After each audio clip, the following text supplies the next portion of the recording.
নমস্কার বন্ধুরা, আমি মৌ ইনার সোলমেটস চ্যানেলে আপনাদের সকলকে স্বাগত জানিয়ে আজকের ভিডিওটা শুরু করতে চলেছি।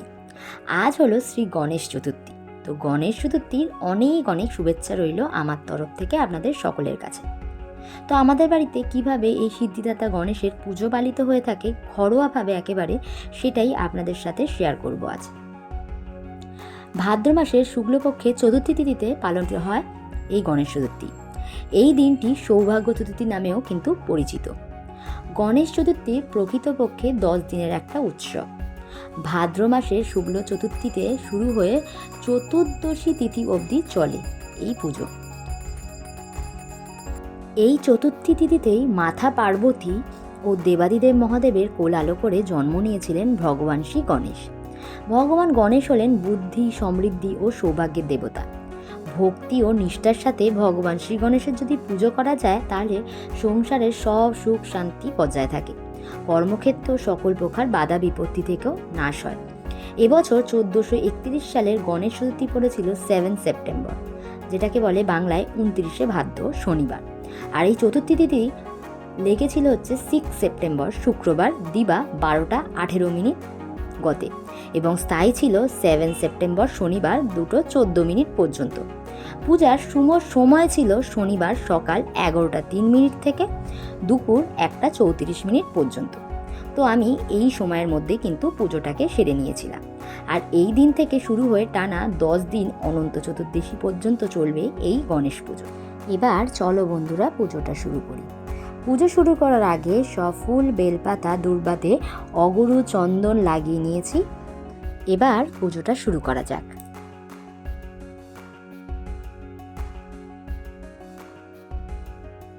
পুজোতে বসেই আমি নিজেকে আচমন করে বিষ্ণু স্মরণ করে নিচ্ছি।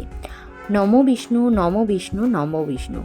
ওং অপবিত্ত প্রবৃত্ত বা সর্বাবস্থাং গত বিবাহ যশ্বরে কুণ্ডলিকাক্ষং সবাজ্য অভ্যন্তর সূচি নমসূচি নমসূচি নমসূচি। শুরুতে আমি গণেশ ঠাকুরের উদ্দেশ্যে একটা ঘিয়ের প্রদীপ ও ধূপ জ্বালিয়ে নিলাম, আর প্রদীপে সামান্য একটু কর্পূরের গুঁড়ো দিয়ে দিয়েছি। এবার ধূপ আর প্রদীপ দেখিয়ে কিছুক্ষণ আরতি করে নেব। মনে করা হয় যে এই দিন যদি একটি ঘিয়ের প্রদীপ জ্বালানো যায় তবে গণেশজি খুবই প্রসন্ন হন এবং সব বাধা বিপত্তি থেকে খুব তাড়াতাড়ি মুক্তি পাওয়া যায় এবং সংসারেও সুখ শান্তি ফিরে আসে। এবার অভিষেকের আগে পাদ্য প্রস্তুত করে নেব। তাই একটি থালায় চন্দন দিয়ে স্বস্তিক চিহ্ন এঁকে ফুলের পাপড়ি ছড়িয়ে ও দুব্বা রেখে পাদ্য প্রস্তুত করে নিলাম। আর মনে রাখতে হবে দুব্বা কখনোই গণেশজির পায়ে ঠেকানো যাবে না। ফুল ও কর্পূর দিয়ে গণেশজির পায়ে এতৎ পাদ্যাং নমো ওং গং গণেশায় নমো এই মন্ত্রটি উচ্চারণ করে চরণ ধুয়ে নিতে হবে। এবার অভিষেক করব, তাই অভিষেক করার জন্য পঞ্চামৃত তৈরি করে নিচ্ছি। গঙ্গা জলে কর্পূরের গুঁড়ো, অগরু, গোলাপ জল আর চন্দনের গুঁড়ো, ফুলের পাপড়ি, দূর্বা সব কিছু মিশিয়ে একটা পঞ্চামৃত তৈরি করে নিয়েছি। এবার স্নান মন্ত্র পাঠ করতে করতে আমি কিন্তু স্নানাভিষেকটা করব। তো স্নান মন্ত্রটি হলো ইদং স্থানীয়ং নমো ওং গং গণেশায় নমঃ। স্নানাভিষেকের জল বাড়ির সবার মাথায় দিয়ে যে কোনো গাছের গোড়ায় দিয়ে দেবেন, তবে তুলসী গাছের গোড়ায় কিন্তু কখনোই নয়। এবার আলাদা একটা আসন পেতে নিয়েছি। গঙ্গা জল ও কর্পূর গুঁড়ো ছড়িয়ে নিয়েছি। 3টে পান পাতা রেখে সিঁদুর ও হলুদের ফোঁটা দিয়ে ফুলের পাপড়ি ছড়িয়ে গোটা হলুদ দিয়ে স্থাপন করে নিয়েছি। মাঝখানের পান পাতায় গণেশ ঠাকুরকে বসাবো এবং দুপাশে ঋদ্ধি আর সিদ্ধিকে স্থাপন করলাম। লাল চন্দনের তিলক পরিয়ে দিলাম, সাথে ঋদ্ধি ও সিদ্ধিকেও পরিয়ে দিলাম, আর তার সাথে বাহনকেও পরিয়ে দিলাম। গোটা আতপ চাল ঋদ্ধি সিদ্ধি মানে ওই পান পাতায় দিয়ে আর কিছুটা গোটা আতপ চাল গণেশজির কপালের তিলকেও আটকে দিলাম। বস্ত্র হিসাবে আমি এবার একটা পৈতেও গণেশজিকে অর্পণ করলাম। আর দুর্বা ছাড়া কিন্তু গণেশ পুজো একেবারেই অসম্পূর্ণ, তাই গণেশ ঠাকুরকে নিবেদন করার জন্য একটা দুর্বার মালা আমি এখানে নিয়েছি। এখানে 9টা দুর্বার গোছা আছে, প্রত্যেকটা গোছায় 7টি করে দুর্বা রয়েছে। গণেশ চতুর্থীর দিন গণেশ ঠাকুরকে দুর্বার মালা অর্পণ করা অত্যন্তই শুভ বলে মনে করা হয়ে থাকে। এরপর একটা টগর ফুলের কুড়ির মালা আমি পরিয়েছিলাম। গণেশ ঠাকুরের লাল আর হলুদ ফুল খুবই প্রিয়, লাল ফুলের মধ্যে জবা ফুল, তবুও এই মালাটা আমার খুব পছন্দ হয়েছিল তাই কিনে এনেছিলাম। আর এবার হচ্ছে দুব্বা দিয়ে মাথায় এবং দুদিকে আমি অর্পণ করলাম। এবার ঘট বসিয়ে আমি কিন্তু পুজো করব, তাই প্রথমেই একটা ঘটের মধ্যে স্বস্তিক চিহ্ন এঁকে নিয়েছি। 5টা লাল সিঁদুরের ফোঁটা এবং হলুদের ফোঁটাও দিয়ে দিয়েছি। এবার ঘরটা প্রতিস্থাপন করব, তার আগে আমপল্লব নিয়ে নিয়েছি, সেখানেও কিন্তু লাল সিঁদুরের ফোঁটাও দিয়ে দিয়েছি। আর গণেশজি এবং সিদ্ধি আর ঋদ্ধি এবং বাহনকেও সিঁদুরের একটা করে ফোঁটা দিয়ে দিলাম। গঙ্গা জলের মধ্যে সামান্য সুপারি, আতপ চাল এবং একটা 5 টাকার কয়েন দিয়ে আমি ঘরটা প্রতিস্থাপন করব। আমি এখানে গঙ্গা মাটি পাইনি, তাই ফুলের পাপড়ি ছড়িয়েই আজকের ঘরটা প্রতিস্থাপন করছি। আর ঘট প্রতিস্থাপনের সময় অবশ্যই কিন্তু শঙ্করধ্বনি এবং উলু বাজিয়ে ঘরটা প্রতিস্থাপন করবেন। আর আমি এখানে রূপোর একটা লক্ষ্মী গণেশের কয়েনও গণেশজির কাছে অর্পণ করলাম। এবার দুব্বা দিয়ে আমি আম পল্লবটা ঘটের মধ্যে বসিয়ে, আর আমার কাছে নারকোল ছিল না, নারকোল দিয়ে ঘট প্রতিস্থাপন করা খুবই ভালো, তাই আমি একটা কলা দিয়ে এবং গণেশজির প্রিয় জবা ফুল দিয়ে ঘরটা প্রতিস্থাপন করলাম। আর হাত জোড়ো করে প্রার্থনা করছি যে আমার গৃহে এসে আমার যৎ সামান্য পূজা যেন তিনি অবশ্যই গ্রহণ করেন। এবার বন্দনা মন্ত্রটি পাঠ করে নেব। বন্দিদেব গজানন বিঘ্ন বিনাশং, নম প্রভু মহাশয় মহেশ নন্দন। সর্ববিঘ্ন নাশ হয় তোমার স্মরণে, অগ্রেতে তোমার পূজা করিনু যতনে। নম নম লম্বোদর নম গণপতি, মাতা যার আদ্যা শক্তি দেবী ভগবতী। সর্বদেব গণনায় অগ্রে যার স্থান, বিধি বিষ্ণু মহেশ্বর আর দেবগণ।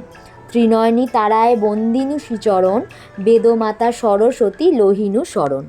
গণেশ ঠাকুরকে এবার অর্ঘ্য নিবেদনের জন্য আমি আতপ চাল, ফুল, বেলপাতা, লাল চন্দন সহযোগে অর্ঘ্য সাজিয়ে নিয়েছি। ইদং অর্ঘ্যং নব ওং গং গণেশায় নমঃ, এই মন্ত্রটি বলে এই অর্ঘ্যটি গণেশ ঠাকুরকে আমি অর্পণ করলাম। গণেশ ঠাকুরকে স্মরণ করে এবার আমি ফুল, বেলপাতা, দুব্বা ঘরটাই দেবো। তো তার মন্ত্রটি হলো এই তো গন্ধপুষ্পে ওং গং গণেশায় নমঃ। ফুল, বেলপাতা, দুব্বা আমি ঘটে প্রদান করে দিলাম। এবার পঞ্চদেবতাকে স্মরণ করে নেব। এ তো গন্ধ পুষ্পে ওং শিবাদি পঞ্চদেবভাভ্য নব। ফুল, বেলপাতা, তুলসী পাতা নিবেদন করে দিলাম থালাটির মধ্যে পঞ্চদেবতার উদ্দেশ্যে।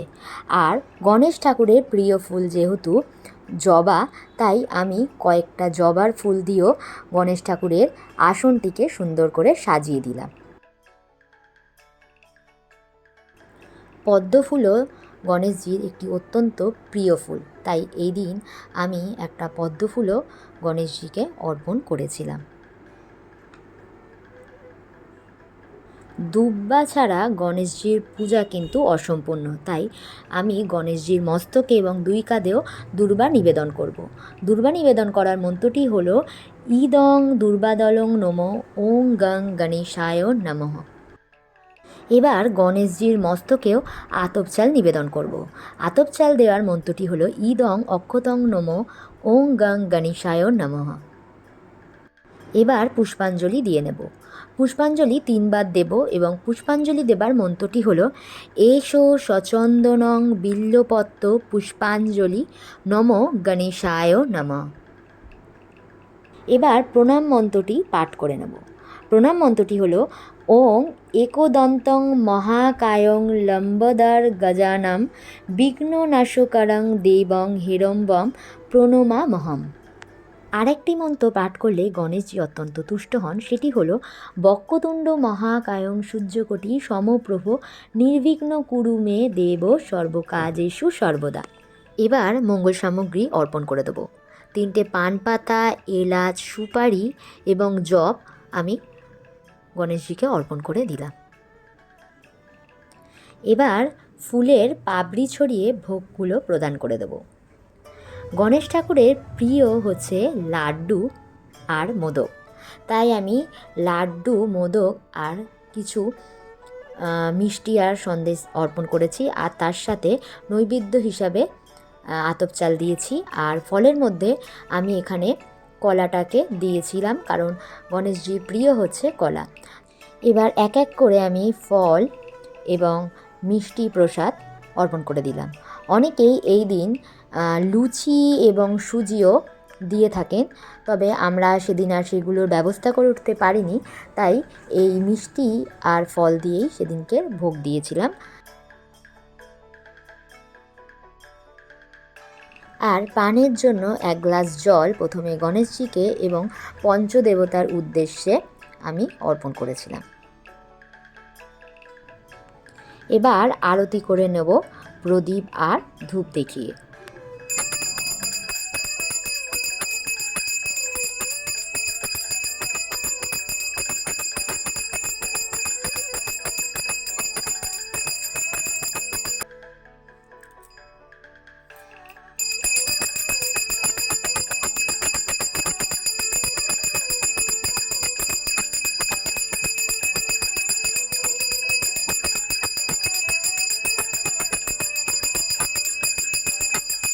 আর পুজোর শেষে আপনারা গণেশজির অষ্টদশ শতনামও পাঠ করতে পারেন।